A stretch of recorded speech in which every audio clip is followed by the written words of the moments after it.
Hi dear viewers. Today I'm joining a conversation with author Bloob, the author of Pew the Potoo, which I have two copies of it here with me. It's a pleasure to have Bloob on the show to talk about his book. Welcome on the show, Bloob. Hey, thank you so much. I've been excited for this ever since we started talking. Absolutely, it's lovely to have you here. It's very lovely to have you here. Yeah, So, likewise. Thanks. yeah.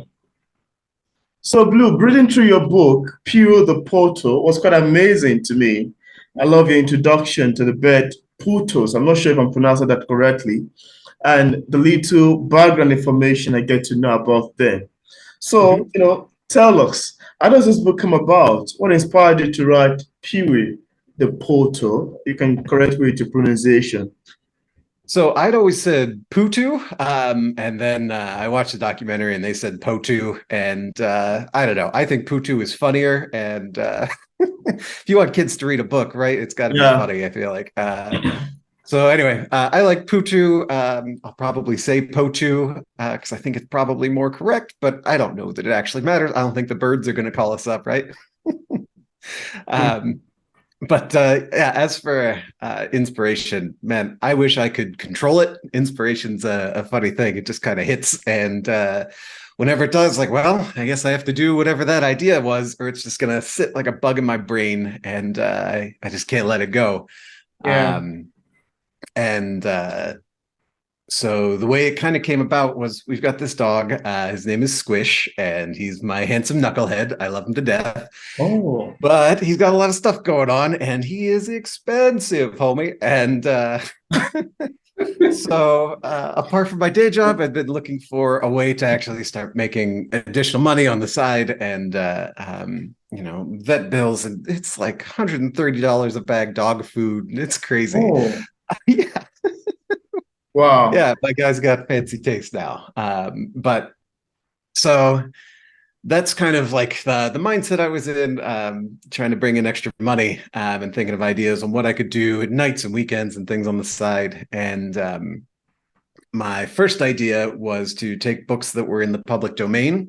If that's not common for everybody, basically X amount of years after an author has died, you can use their works and adapt them or Hmm. make your own variations on them, that kind of thing. Yeah. And my idea was to do illustrations of other books in the public domain and then re-release those. Problem was it was boring. It didn't it didn't inspire me, right? So I never actually did any. But that's kind of where my mind was. And then one day we were walking to trivia at the bar around the corner, Hmm. and the idea to make a children's book about Potus hit, and I couldn't let it go. And then I got home after trivia, sat down on my laptop, and by the morning I had kind of a rough draft, and by Friday I had a rough draft with rough illustrations, Yeah. and yeah, I was off and running. And I want to say that I love the illustration, particularly when I was reading through the book. Well, thank you. That's an amazing illustration that I can keep switching over and over again. Especially made for an interested children would like to see stuff like this. Yeah, yeah. And it might cause them to smile and laugh, especially with the look of Poto's eye. They're so goofy looking, right? I don't know if you've Googled them. There's this picture with one with eyes bugged out, and they're great.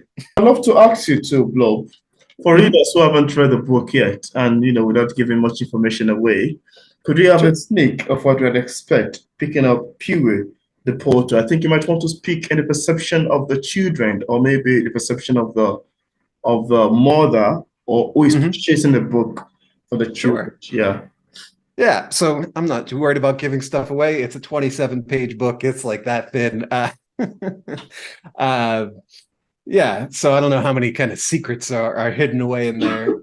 But the book is kind of playfully written in a loose rhyme, and it's about a young bird who is grumpy and kind of disappointed that it's a rainy day. Or maybe he's already grumpy and he's focusing that on the rainy day. Hmm. Um, and anyway, in the end, he basically learns that first we need rain, and it the rain doesn't care if you're mad at it. It doesn't care what you had planned. It's just gonna rain sometimes.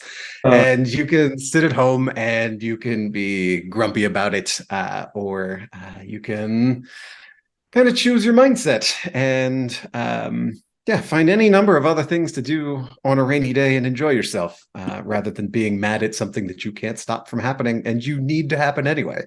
Absolutely. And I want to say that I particularly love the one of like the ending part, the ending section of the book where we Mhm. told about some fact about poachers itself. When they find Mhm. that they're a bit nocturnal, they're nocturnal animals, that means they're active at night, and some other Mhm. things you mentioned there.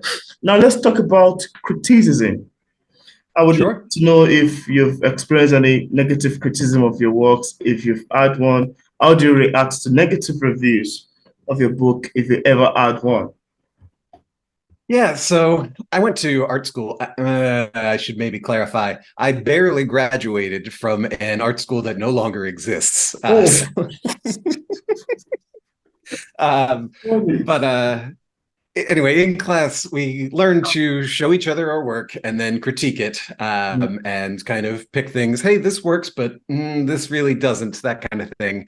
And I wouldn't say I'm tough, but like I have experienced people picking apart things that, like, hey, I spent a week on this, and you just threw it away or whatever. Yeah. Um, so yeah, when people come to me and say, "Hey, this was cool, but I didn't like XYZ thing about it," whatever. Yeah, that's great. And one, we're not all going to like the same thing. We're going to have different opinions, and that's awesome. Uh, but yeah, as far as this book, I haven't really had any negative feedback come through. There's a couple reviews that are like, "Hey, we took away a couple stars, but they didn't put anything in there that there's just nothing for me to like, oh, cool. You didn't like this thing that now I don't know what to go on, to improve it for the next time around." So anyway, give constructive feedback. Tell people if you don't like it, tell them why so they can Yeah, improve. absolutely. That's great. Now, I would love to ask you too, Blob, if you Mhm. experience any challenges while writing your book. If there is any, could you share with us what challenge it is and how you ultimately overcame it? Yeah, plenty of challenges, namely, well, first layout. I had a blast sitting there typing it up, and then, oh, I can make this rhyme, or I can move this around, or I can add Mm. this in. And that part was super fun. And then played around with illustrations. That was great. And then merging them together and kind of getting it all situated. I had a blast with that. And then we got to proper layout, and I've never done anything like that. And it turns out I am terrible at coloring within the lines, and my text was all hanging off the page, and it was Oh, busted, man. And so in my brain, once I got it, like, cool, this is a thing that I can put up and it's ready to go. My brain was like, yeah, cool, next idea, done here. And I had to keep slogging through and like, no, this yeah. takes iterations. And yeah, just going back to every single page, moving the text around. Okay, cool. Does it hang off? No, we're good. And yeah, so that was tough, but that was nothing compared to marketing for me. Mm, I don't know how you feel about marketing. I know. Marketing is a bit hard and got a lot It's of the work to worst, right? do. Publishing Yeah. the book is fine, but when it comes to marketing, that's where the Yes, work lies. And exactly. the sources of a book, and of course, the sources of every business lies in its marketing. Yeah. Writing the book is fine, but getting it into the hand of people who would read it, it's most important. Yep. Yeah. And yeah, I hate that part. Writing it was great. Marketing it, like, I went around with a box of my books and was just going door to door, like, hey, do you have kids? They might like this. Or nieces, nephews, anybody, grandkids. Oh, Cool. Oh, you don't want a free copy that I'm just cool. Great. I'm out. wow. uh, and yeah, so I tried ads on Google and Pinterest and Amazon and Instagram and book clubs and e-magazines, all kinds of stuff. Mm. And what they had in common are that they cost money, and I'm not good at marketing. Oh, So yeah, I sell or on Amazon, which I think is where you can get it cheapest. I make like $1 a book when it's sold, and I'm spending like $10 in marketing to make $1 back on the book. Wow. And yeah, I'm not making any money for poor Squish's food. That part is funny. Wow. So yeah, anyway, I've loved doing it thus far. It hasn't been very profitable. Yeah. Now, I'd love to ask you, Blob, apart from Peewee the Potoo, do you have any other works you've authored or maybe you're currently working on? Side hustles, right? So I did make a coloring book version of Pee-wee. I brought it out. Yeah.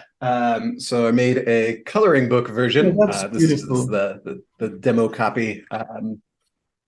Just kind of jump through a little. And yeah, same story, but I wanted kids to be able to have one that they can scribble in, and they could be the illustrator for once. And Yeah. so I've got a bunch of other coloring books that are like, I have 2 pages on this one and 2 pages on this one as I kind of bounce around between ideas. So I'd like Mm. to get some of those out. I'm working on a YouTube version of Peewee the Potoo where I can read that Oh, out. And I think maybe an impression. Peewee the Potoo, and not really all that great day.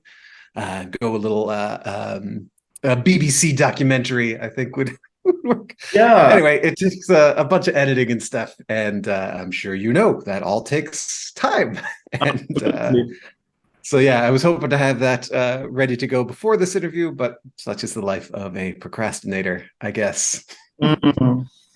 That's great to know. And I'd love to ask you too, Plum, is there anything that you love to share with the viewers about your books that we didn't mention in this interview? And I'd love the viewers to know. Yeah. So I wrote this as kind of trying to be like the ultimate bedtime story, right? It's Mm, got a little bit of kind of everything. I was trying to make it funny and colorful, and you learn about a cool bird that most people probably don't know about, and trying to use that to generate interest in like animals and conservation and those sorts of things. But I also didn't want it to be preachy and like, oh, I don't want to know that I'm learning. That's not cool, right? And yeah, I wanted it to be fun to read out loud and also short so that when parents are trying to get kids to bed, they can finish this in like 4 minutes flat. absolutely. Yeah. And yeah, so that's kind of what I was going for. And what I really want is for other people to be like, hey, if this idiot who was walking to trivia and thought of a book about birds could knock this out, anybody can. Mm, And there's so many free or cheap tools and things that people can use that if you've got an idea that's being a bug in your brain like they get in mine, you can absolutely do that. It could be your book on the for real shelves out in the world. absolutely. Yeah, that's great. That's quite great to know. And I also love to ask you, Plum, as a published author, especially author of children's literature, what sort of advice do you have for other writers who are still struggling with publishing a book? What do you tell people in this category? Yeah. I kind of, I don't know, struggle is the word I would use, but words like author and artist, they feel kind of heavy. I don't know that I'm ready for it. It's like a shirt that doesn't quite fit. I don't know, maybe I feel like I haven't earned it. That could just be insecurity. I don't know. But anyway, kind of like I was saying before, like it doesn't cost you anything to on your phone or what a notepad or something. Just start writing a little bit every day. If you get a couple sentences here and there, I mean, what Peewee the Potoo is 27 pages. There's like a sentence on each page. Mm, Uh, yeah, you can pretty quickly have something together, and then yeah, then okay, well, this little sketch of a drawing, even if that's not what you're going to publish, you can show that to mm, somebody else, and if you can get them interested, if you're not an artist or whatever, start piecing it together, and brick by brick, you build the wall. yeah, that's great to know. Now, for interested viewers who would love to get a copy of Peewee, the portal, on what platform are they available on for purchase? Yeah, so I published through Amazon's KDP platform as well as through Ingram Spark. So online and in person, pretty much wherever you want to look for your books, Amazon, Barnes and Noble, wherever online. Locally, I'm just some guy. I don't think your local bookstore is likely to have it on the shelf, but they can order it for you. Oh man, there's a great pitch. Hey, you want to do some homework and then go talk to somebody, some stranger, and then have them place an order, and you can come back in like a week when they've got it. Did I Wow. mention I'm bad at marketing? But Wow. yeah, pretty much anywhere should be able to order it for you, or you can find it online. I think it's probably cheapest on Amazon, but not everybody loves them, and I get that. So, Yeah. That's great. And I'd love to link in the discussion part of this interview where oh, interested thank you. viewers can get a copy directly on Amazon and on other platform where it's available on for purchase. So thank you so much, Blog, for accepting the invitation to be featured on P English Literature. It's lovely having this conversation around Peewee the Potoo. Yeah, thank you, Peter. This was awesome. Yeah.